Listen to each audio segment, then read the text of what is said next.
Welcome to my channel. எங்கள் சேனலை இது வரைக்கும் சப்ஸ்கிரைப் பண்ணாதவங்க சப்ஸ்கிரைப் பண்ணுங்கள், பெல் பட்டனையும் கிளிக் பண்ணுங்கள்.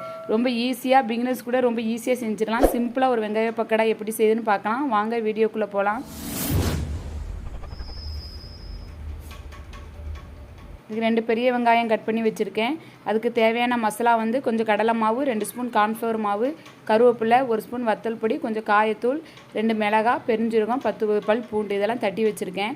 நான் இதில் சால்ட்டு போட்டு நல்லா இப்படி பிசைஞ்சிக்கோங்க. தண்ணி ஈரம் வர அளவுக்கு இதிலே நல்ல தண்ணி இருக்கும், அதனால் நல்லா இப்படி பிசைஞ்சிக்கோங்க. நம்ம எடுத்து வச்சுருக்க மசாலா எல்லாமே அப்படியே ஒன்றாவே சேர்த்து கொட்டிக்கலாம்.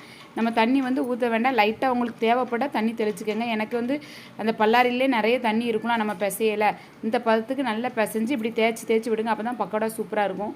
ரொம்ப தண்ணியாக பிசைஞ்சால் வெங்காயம் போண்ட மாதிரி ஆயிரும். அதனால் நல்ல பக்கோடா வந்து இந்த பதத்துக்கு நல்லா தண்ணி லைட்டாக தெளிச்சிக்கோங்க. ஏன்னா நம்ம வெங்காயத்தை நல்லா பிசைகிறதுனால தண்ணி தேவைப்படாது.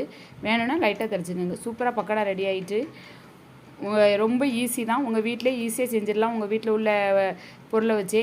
கார்ன்ஃப்ளவர் மாவு இல்லைன்னா நீங்கள் அரிசி மாவு கூட போட்டுக்கோங்க, அதுவும் ரொம்ப டேஸ்டியாக தான் இருக்கும். ரொம்ப வேணால் 1 ஸ்பூன் ஹீட் ஆயில் வேணாலும் விட்டுக்கோங்க. சூப்பராக பக்கோடா ரெடி ஆகிட்டு.